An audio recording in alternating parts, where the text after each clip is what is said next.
السلام علیکم. محمد اظہر صدیق اپنے پروگرام میس یوز کے ساتھ حاضر خدمت ہے. ارشد شریف والا کیس پھر التوا کا شکار. اور کیا وجوہات ہیں؟ یعنی اس کی وجہ بڑی واضح ہے کہ یہ منطقی انجام تک پہنچتا مجھے تو نظر نہیں آ رہا ہے. کہاں کہاں کوششیں ہو رہی ہیں اس پہ بھی بات کریں گے. اور فارم 47 کی گورنمنٹ کا آکسفورڈ یونین میں جو آپ نے احسن اقبال کا حال دیکھ لیا, آپ اندازہ لگائیں. شرم سے ڈوب مرنے کا مقام ہے. شرمندگی کے مارے سنتا رہا, مسکراتا رہا,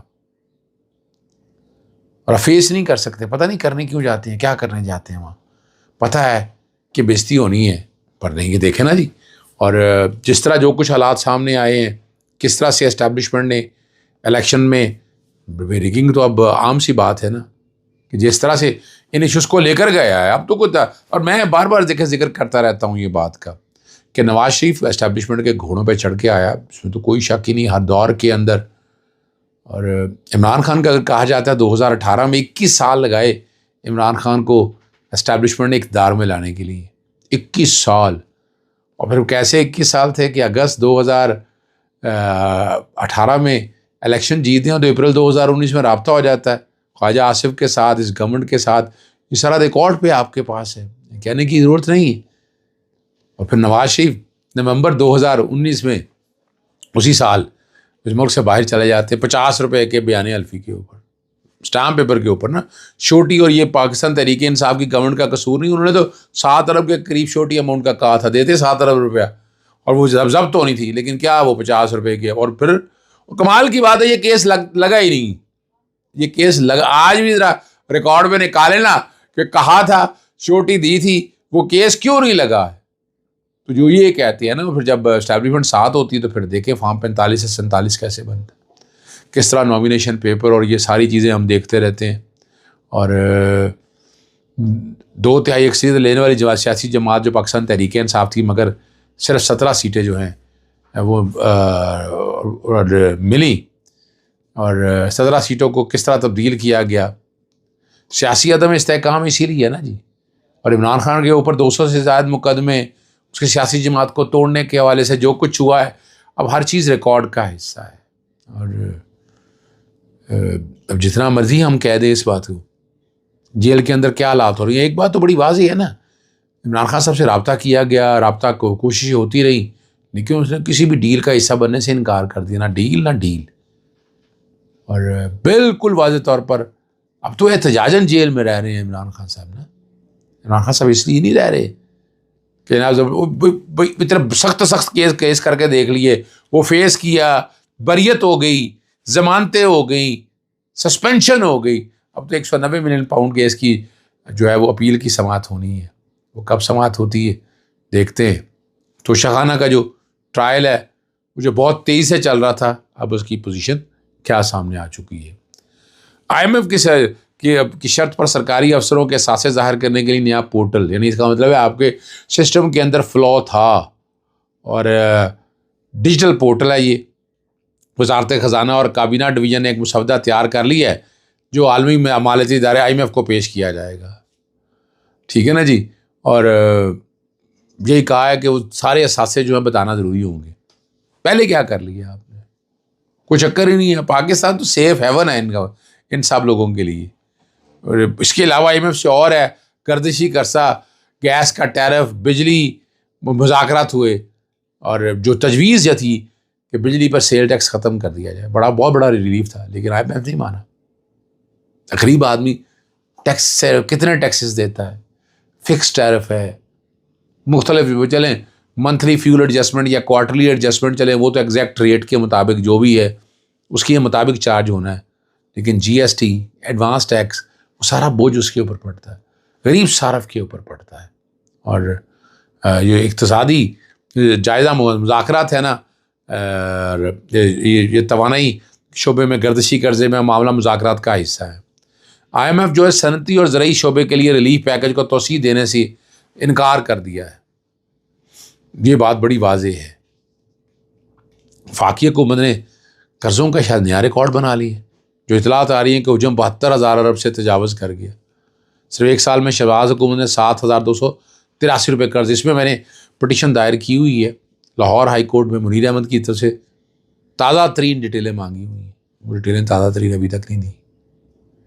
پاکستان، ہر پاکستانی 3.5 لاکھ سے زیادہ مقروض ہے، اور اسٹیٹ بینک کے تازہ عدالت شمار کے مطابق ایک سال میں مجموعی حجم جو ہے 64,842 ارب سے 72,123 ارب پہنچ گیا، اور ایک سال میں 11 اور ایک ماہ میں 0.7% بڑھے۔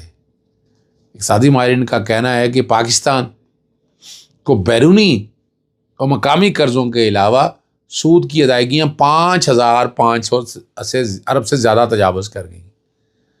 مقامی قرضوں میں بھی خطرناک حد تک اضافہ اخراجات کی وجہ ہے، اور اس کارکردگی کا اشتہار 2023 کے اختتام پر یہی قرضہ جو ہے وہ 65,199 ارب تھا، ہزاروں ارب میں چلے جا چکی ہیں قرض۔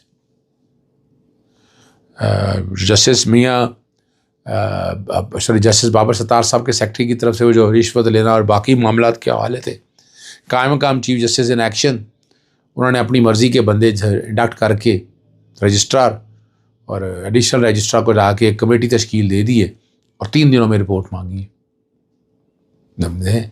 اسلام آباد ہائی کورٹ یعنی اس لحاظ سے ایک یونیک عدالت تھی، اس میں کوئی شک نہیں ہے۔ وہاں پر آپ کے پیچھے کوئی نہیں بھاگتا تھا، بڑے آرام سے سسٹم، اتنا سموتھ سسٹم چل رہا تھا، اور one of the best high court وہ اسلام آباد ہائی کورٹ ہے۔ وہاں غیر ضروری نہیں ہے، کیس فکسیشن میں بھی مسئلہ نہیں ہوتا تھا، فائل ٹریسنگ میں بھی مسئلہ نہیں ہوتا تھا۔ یہ ماننا پڑے گا، چیف جسٹس عامر فاروق صاحب کے دور میں وہ اعتراض ان کے ساتھ بڑے کھل کے اعتراضات رہے ان کے ساتھ، لیکن یہ ایک نظام ان کا بہت بہتر تھا۔ ارشد شریف کے کیس میں جو نا ایم ایل اے ہے، وہ کب سے کہہ رہے ہیں، میں نے لکھا ہے کہ بتائیں تو صحیح وہ کب سے وہ ایم ایل اے جو ہے کتنا عرصہ ہو گیا ہے۔ دیکھیں ارشد شریف والا کیس بہت ہی اہم کیس ہے۔ میں جو کہ جویریہ صدیق کی طرف سے جوڈیشل ایکٹیویزم پینل کی طرف سے اسلام آباد ہائی کورٹ میں لے کے آ گئے، سال تو ہمیں وہاں بھی ہو گیا، تقریباً سال کے قریب۔ حامد میر کی درخواست پرانی ہے وہاں پر، اور ایم ایل اے کا جو ذکر آج سپریم کورٹ میں وہ وہاں بھی ذکر ہوتا رہا ہے۔ وہاں ہم تو جوڈیشل کمیشن بنانے کی بات کرتے ہیں، ایکچولی اس میں ول نہیں ہے کوئی، انہوں نے پتہ ہے کہ اگر اس کی تحقیق ہوئی تو بہت کچھ سچ سامنے آ جائے گا، تو اس لیے اس کو دبایا ہی جا رہا ہے۔ پاکستان میں یہ نظام عام ہے، دباتے رہو۔ اور اس میں وہ ایم ایل اے جس کی بات کریں جناب، یہ تو پوچھ لیتے جج صاحبان کہ جناب وہ کب سے، یہ بات بھی سامنے آ جاتی نا کہ وہ کتنا عرصہ ہو گیا ہے، کیوں نہیں، یعنی یہ کوئی لمبی بات ہے، اور اس میں مہینوں کی ڈیٹ ڈالنے کی کیا ضرورت ہے۔ اور یہ وہ کہتے ہیں کہ وفاقی حکومت کا کینیا کے ساتھ باہمی قانونی معاملات میوچل لیگل اسسٹنٹ کا معاہدہ طے ہو گیا، اور صدر مملکت سے توثیق کے لیے اٹارنی جنرل نے سپریم کورٹ سے وقت مانگ لیا۔ یعنی میں کیا کہہ سکتا ہوں، لیکن یہ زبردست ہے۔ سپریم کورٹ نے اس روی کے سبب حکومت پر سوال اٹھا دیے۔ یہ معاہدہ 10 دسمبر کو ہو چکا تھا، مگر اس کی تصدیق ابھی تک نہیں کی جا سکی۔ یہاں جسٹس اظہر حسن کے ریمارکس تھے، دلچسپ تھے کہ ارشد شریف ایک نامور صحافی اور سب سے پہلے پاکستان کے شہری تھے۔ ایک شریف شہری کے اتنے بہیمانہ قتل پر حکومت پاکستان کو اہل خانہ کے پیچھے کھڑا ہونا چاہیے تھا۔ حکومت پاکستان تو ارشد شریف کی اس پہ پتہ ہی کچھ نہیں ہے۔ ایڈیشنل اٹارنی جنرل نے کہا کہ کینیا کے ساتھ ایم ایل اے معاہدہ ہونے تک کا وقت مانگ لیا ہے۔ جسٹس امین الدین صاحب نے کہا کہ اپنی بے چینی ظاہر کرتے ہوئے کہا کہ جوائنٹ انویسٹیگیشن ٹیم کے حق میں اس کا کوئی فائدہ نہیں ہوتا۔ ہماری بے چینی یہ ہے کہ ارشد شریف کے قتل کو اتنا عرصہ گزرنے کے بعد اس کی تحقیق میں تاخیر کیوں ہو رہی ہے، اور کیس کی سماعت 1 ماہ کے لیے ملتوی کر دی گئی۔ سپریم کورٹ سے تو ویسے ہی کوئی توقع نہیں دیکھیں کی جا رہی ہے انصاف کی فراہمی ہوگی، تو ایسے لوگوں کو انصاف دینا تو دن رات عدالتیں کام کرتی ہیں، اور جب دلچسپی نہ ہو تو حکومت اکتوبر 2024 کے واقعے پر بھی وقت مانگ لیتی ہے۔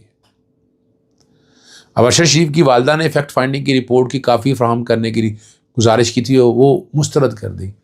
فیکٹ فائنڈنگ رپورٹ میں حرج کیا ہے؟ یہ کون سا کوئی کنٹروورشل ڈاکومنٹ ہے یا کانفیڈینشیل ڈاکومنٹ ہے؟ یہ تو سامنے آنے چاہیے نا جی، یہ بہت ضروری ہے، ٹھیک ہے نا جی۔ اور کمال کی بات یہ ہے، یہ ارشد شریف کے ساتھ انصاف نہیں ہو رہا، نہ انصاف ہونے کے لیے راستے ایسے فراہم کیے گئے، نہ حالات اور واقعات ایسے بنائے گئے۔ جس طرح سے واقعات سامنے آئے ہیں وہ آپ لوگوں کے سامنے، ارشد شریف نے قوم کی خاطر جان دی ہے، بہت تحقیقاتی رپورٹیں تھیں. اور ایک اور بات میں ویسے کرنا تو نہیں چاہتا، لیکن مشال یوسفی کی داخلے پر پابندی پر توہین عدالت کی درخواست میں سردار اعجاز اسحاق خان جسٹس نے کہا کہ جیل حکام نے کہا عدالت سے پیغام نہیں آیا، جب آپ کا کہنا ہے کہ آیا تھا 18 تاریخ والی لسٹ میں آپ کا نام نہیں، اور CCTV فوٹیج 11 دن کی موجود ہوتی ہے. اب یہی رہ گیا کہ میں ATC عدالت سے ریکارڈ منگوا لوں 1 روز کا. اور وکالت کے اپنا وہ جو کہتی ہیں کہ مشال یوسفی کا کہنا تھا کہ 10 تاریخ کو 2 وکالتنامے جمع کروائے جو ابھی تک واپس نہیں ملے. جیسے سردار اسحاق نے کہا کہ انہوں نے اپنے کلائنٹ سے ملنا، آج ملاقات کرا دیں یا جا کر ان کا مسئلہ بتائیں، اگر وہ چاہیں تو اگلی مرتبہ لسٹ میں اس کا نام شامل کر لیں. ابھی اس درخواست کو نپٹا رہا ہوں. وہ درخواست نپٹا دی گئی.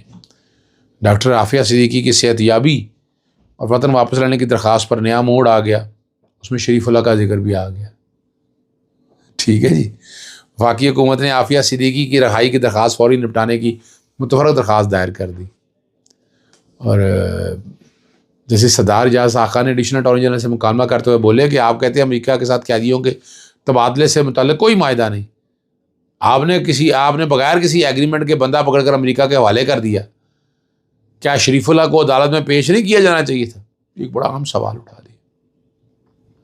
اور پھر انصاف جیسے مل رہا ہے یوسف زرا گیلانی کو، ٹڈاپ کرپشن اسکینڈل کی سماعت اینٹی کرپشن کراؤڈ کراچی میں ہوئی.